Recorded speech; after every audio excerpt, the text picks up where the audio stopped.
श्री गणेशाय नमः। ॐ श्री सरस्वत्यै नमः। ॐ श्री गुरुभ्यो नमः।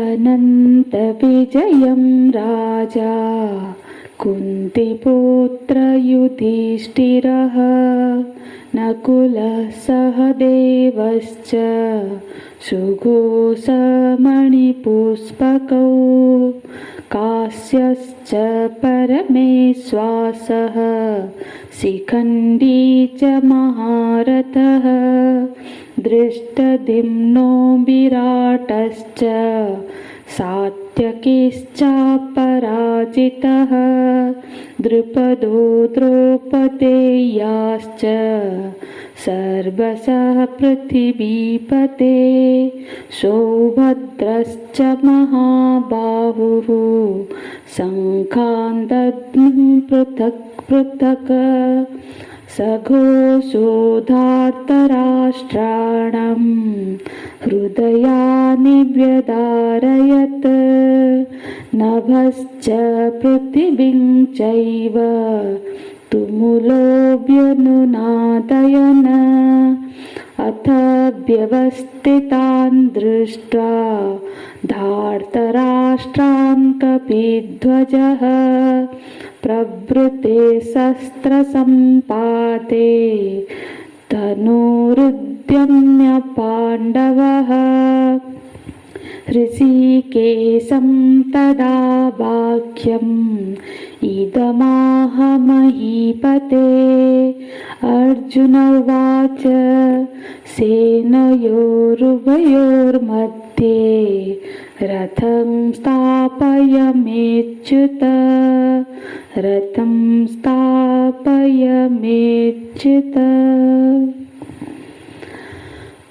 अनंत विजयं राजा कुन्तीपुत्र युधिष्ठिरः। महाराज युधिष्ठिर अपने अनंत विजयम नाम के शंख का नाद करते हैं, मानो कि वो ये जता रहे हैं, मानो कि ये बोल रहे हैं कि जय हमारी नहीं होगी, जय तो भगवान श्री कृष्ण की होगी। अनंत विजय, इसका अर्थ है अनंत का विजय होगा। जो अनंत है, जो परम ब्रह्म है, जो सत्य है, विजय तो सत्य का ही होगा, विजय तो धर्म का ही होगा। इसीलिए वो अपने शंख का नाद करके ये धर्म युद्ध का, मानो धर्म युद्ध के लिए अपना सहमति दे रहे हैं। तो उसके बाद जब पांडवों ने अपने अपने शंख बजाए, उसके बाद पांडव पक्षों के जो महारथियाँ थी, जो सेना नायक है, उन्होंने भी अपने अपने शंख बजाए। तो काश्यश्च परमेश्वासः, काश्यश्च काशी के जो राजा है, जिनकी हमने पिछले कक्षा में बात की थी, चर्चा किए था कि काशी के जो राजा है वो परमेश्वासः, मतलब वो धनुर्धरों में श्रेष्ठ है, वो महावीर है। ऐसे जो काशी के राजा है उन्होंने अपना शंख बजाया। शिखंडी च महारथः, शिखंडी, शिखंडी के लिए भी विशेषण दे रहे महारथी। वो शिखंडी भी कोई ऐसे ही, हम उनको बहुत हास्यास्पद कभी कभी हमने सुना है, पर शिखंडी भी महारथी थे, वो भी युद्ध कला में निपुण थे। शिखंडी जो कि पितामह भीष्म के परास्त होने में, उनके शरसज्जा में होने में प्रमुख भूमिका निभाई थी। तो उनकी कथा तो हम सब जानते हैं, जो अम्बालिका को तपस्या की, उसके बाद वो शिखंडी के रूप में सिर्फ भीष्म पितामह के मृत्यु का कारण बनने के लिए पुनर्जन्म लिए थे। और आगे बोलते दृष्टद्युम्नो विराटश्च सत्यकिश्च पराजितः। ये सारे अपराजित मतलब ऐसे योद्धा है, दृष्टद्युम्न, विराट राजा, सत्यकीर्त, ये सब अपराजित राजा जिस पर विजय करना मुश्किल है, ऐसे सारे महाराजा ने अपने अपने शंख बजाए। द्रुपदो द्रौपदेयाश्च, द्रुपदो द्रुपद राजा द्रौपदी जी के जो पिताश्री है, द्रौपदेयाश्च, द्रौपदेया मतलब उनके जो 5 पुत्र थे उन्होंने, और ये सब के सब जो राजा है वो सब के सब पृथ्वीपति, बहुत बड़े बड़े पृथ्वी के अधिपति है, मतलब बड़े बड़े राज्य के अधिकारी थे, राजा थे। सौभद्रश्च महाबाहुः, और सौभद्र मतलब सुभद्रा के जो पुत्र है अभिमन्यु, वो जो कि बड़े से महाबाहु, महारथी है, महाबाहु है। शंखान दध्मो पृथक पृथक, उन सब ने अपने अपने पृथक पृथक शंखों को एक साथ बजाया। तो ये सब साथ जब इतने सारे शंख बजे, यहाँ तो कुछ नाम गिनाए गए हैं और बहुत सारे महारथी उनके तरफ होंगे जो सब ने अपने अपने शंख का नाद किया। जब ऐसा नाद हुआ तो फिर आगे क्या बोलते, फिर क्या हुआ, स घोषो धार्तराष्ट्राणाम हृदयानि व्यदारयत्। जब ऐसा शंख का नाद हुआ तो ऐसे शंख के नाद के क्या हुआ, इसको वर्णन करते हुए संजय कहते हैं कि उसका जो नाद था वो धार्तराष्ट्राणाम, धार्तराष्ट्राणाम मतलब धृतराष्ट्र के पक्ष के जितने सारे लोग थे, जितने सारे सैन्य सामंत रथी महारथी थे, उन सबको धार्तराष्ट्राणाम कहते हैं। तो धृतराष्ट्र के पक्ष के मतलब कौरव पक्षों के जो सारे रथी महारथी थे, उनके हृदयानि व्यदारयत्, उनके हृदय में विदीर्ण हो गया, मतलब मन में भय संचार हो गया। पांडव की ओर से जो शब्द नाद हुआ, इसका इतना तीव्र था वो नाद कि वो कौरव के सेना को हिला दिया मानो। उनके हृदय में भय का संचार हो गया। तो ये नाद कैसा था, तो बोलते हैं नभश्च पृथ्वीं चैव, ये पृथ्वी से लेके नभ, नभ मतलब आकाश, पृथ्वी से लेके आकाश तक गूंजने लगा, इतना उनका तुमुल। और तुमुलो व्यनुनादयन, तो ये जो नाद हुआ, ये जो गुंजेवान हुआ, वो जो नाद था वो धरती को मतलब धरती से होके आकाश तक गुंजेवान होने लगा। तो फिर यहाँ पे संजय जी की एक बात हम देखते हैं कि उनके वक्तव्य में देखो, जब कौरव जी लोगों के पक्ष में युद्ध का घोषणा किया, उन्होंने भी शंखनाद किया।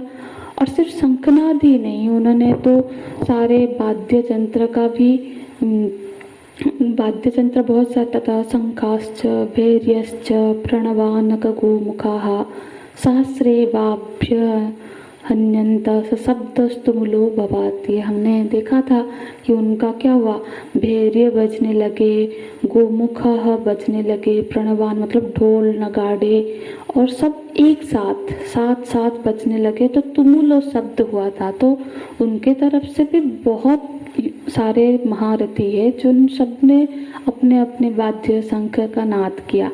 पर उस समय में पांडवों की ओर से क्या रिएक्शन, कैसा प्रतिक्रिया हुआ, उसका कोई वर्णन नहीं था, कोई प्रतिक्रिया ही नहीं था इसे बताने जैसा। पर जब अब पांडवों का ओर से शंखनाद हुआ तो वो कौरवों में कैसा प्रतिक्रिया हुआ वो बता रहे हैं, क्योंकि कौरवों के हृदय में मानो कि भय का संचार हो गया। हाँ, असल में ये तो होना ही है। जब आदमी को अंदर से तो पता ही होता है ना कि हम सत्य के पक्ष में है या असत्य के पक्ष में है, हम धर्म के पक्ष में है या अधर्म के पक्ष में है। हमारा हृदय तो जानता ही है। चाहे वाणी से हम कुछ भी बोलते रहें, कितना भी छुपाए या फिर बात बना के बनाते रहे, पर हमको सब मालूम है कि हमारे अंदर जो वृत्ति होती है, इसलिए भीतर जो वृत्ति होती है वो निश्चल होती है। इससे हमारे जो अंतर्दृष्टि है वो हमारे लिए मानो वो हमारे प्रति बहुत ईमानदार रहती है। चाहे हम दूसरे के प्रति ईमानदार रहे या ना रहे, पर जो हमारे अंदर अंतरात्मा है, हमारा अंतरात्मा है, वो हमको बोल देता है, हमको पता चल जाता है। तो जो कौरव पक्ष के लोग हैं वो अंदर से भयभीत इसीलिए हुए क्योंकि वो जानते हैं कि इस पक्ष में धर्म नहीं है, न्याय नहीं है। कौरवों ने पांडवों के साथ बहुत अन्याय किया है। उनका राज्य छीन लिया, उनके साथ इतने सारे कपट छल किए। तो ये बात जानते हुए उस पक्ष में जो खड़े हैं, अंदर से मानो को उनको उनके अंतरात्मा मतलब झंझोड़ रही है। और सबसे बड़ी बात तो ये है कि उस पक्ष में भगवान नहीं है, सामने शत्रु पक्ष में भगवान खड़े हैं। ये तो सबसे बड़ा डर पैदा करने का कारण है। कई बार गलत चीज़ को भी हम क्या करते हैं ना, हम अपने बुद्धि से तर्क करके उसको समझा देते हैं कि नहीं नहीं ये तो कोई गलत नहीं है, ऐसा करने से क्या गलत है, ये तो अच्छा है। ऐसा करके हम भले ही तर्क के माध्यम में हम समझा ले अपने बुद्धि को, हृदय भी उसको, हमारा मन भी बहुत बार उसको गवाही देने लग जाता है, पर जो अंतर्यामी है, वो जो हृदय तक ठीक है, बुद्धि तक ठीक है, हम मैनिपुलेट कर लेते हैं, तर्क कर लेते हैं, समझा लेते हैं अपने आप को। पर जब हम थोड़ा शुद्ध चित्त होने लगेंगे, अपने साथ बैठेंगे और अपने अंतरात्मा से जब हमारी बात होगी, मतलब बुद्धि की, तो फिर वो अंतर्यामी हमको बता देते हैं कि बेटा, चाहे तुम वासना के वशीभूत होके चाहे ये कार्यों को कितना भी सही ठहराओ, लेकिन गलत तो गलत ही होता है। और जो गलत कार्य है वो भय पैदा ना करे ऐसा हो नहीं सकता है, अवश्य ही भय पैदा करेगा। क्योंकि जो अंदर से हम जानते हैं कि हम जो गलत काम किए हैं उसका परिणाम कभी सही नहीं हो सकता, इसलिए वो भय अंदर सताता है। तो और धीरे धीरे वो भय क्या करता है ना, आगे चल के हमको कमज़ोर भी बना देता है। इसीलिए ना मुख में बहुत दृढ़ता से वो बात नहीं कर पाते जिसके अंदर ये सब भय और गलती छुपी होती है। तो इसलिए पांडव पक्ष में कौरवों का सिंहनाद का कोई प्रभाव नहीं पड़ा, क्योंकि उनको मालूम है कि हम किसके संरक्षण में है, कैवर्तक केशव, केशव के संरक्षण में है।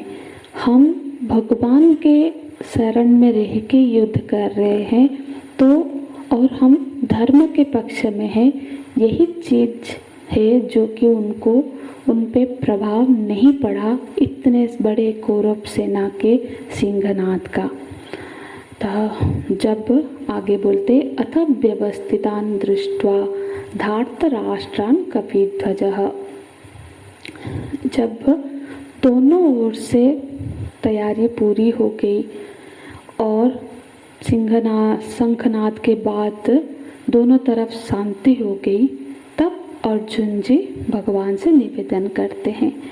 देखो, अर्जुन जी ऐसे तो पांडवों के सेनापति धृष्टद्युम्न है, पर अर्जुन जी भी जानते हैं कि सबसे ज़्यादा जो बागडोर सबके ज़्यादा किसके कंधे पर है, अर्जुन जी के कंधे पर है। सब अर्जुन जी पांडवों के ओर से उनकी पूरी तरह से अर्जुन जी के आश्रय में है, मतलब आशाई होके है कि ये हमको जिताएंगे। और अर्जुन जी ने हमेशा अपने आप को सिद्ध किया है, प्रूफ किया है। अर्जुन जी का जो बाहुबल है, उनका जो पराक्रम है, वो ऐसा है कि वो स्वयं महादेव, वो बात तो हम जानते ही है कि स्वयं महादेव जी के सामने भी वो जानते हुए कि ये महादेव जी आए हैं, फिर भी वो डटे नहीं। जानते हैं कि महादेव जी है, उनको तो विजय प्राप्त कोई कर ही नहीं सकता, फिर भी वो पीछे नहीं हटे। महादेव जी उनकी परीक्षा करने के लिए माता रानी के साथ किरात रूप में आए थे। ये कथा तो हम सबको जानते ही होंगे। और महादेव जी उनके इस पराक्रम से इतने प्रसन्न हुए कि उनको पशुपत अस्त्र प्रदान किए थे। ये महाभारत युद्ध होने के पहले की बात थी। तो जब सारे शंखनाद हुए और सबने युद्ध के लिए मानो अब सब कुछ तय हो गया है, उस समय अर्जुन जी भगवान की तरफ देखते हैं और बोलते हैं, हे अच्युत, हे कृष्ण, ऋषिकेश तदा वाक्यम इदं महीपते। अर्जुन जी क्या बोलते, सेनयोरुभयोर मध्ये रथम स्थापय मे अच्युत। हे अच्युत, उभय सेना के बीच में, मतलब दोनों सेना के बीच में जो जगह है उसके बीच में कृपया मेरे रथ का स्थापना करिए, ताकि मैं देखना चाहती हूँ कि शत्रु पक्ष में कौन कौन सब खड़े हैं युद्ध करने के लिए। तो ये आगे का श्लोक और इस श्लोक को भी और थोड़े से विस्तार से हम कल की कक्षा में चर्चा करेंगे, क्योंकि यहाँ से एक नई विषय का शुरुआत हो रहा है, तो उसको हम कल विस्तार से चर्चा करेंगे। हरि ओम तत्सत। ओम पूर्णमदः पूर्णमिदं पूर्णात् पूर्णमुदच्यते पूर्णस्य पूर्णमादाय पूर्णमेवावशिष्यते। ओम शांति शांति शांति। हरिः ओम श्री गुरुभ्यो नमः। हरिः ओम।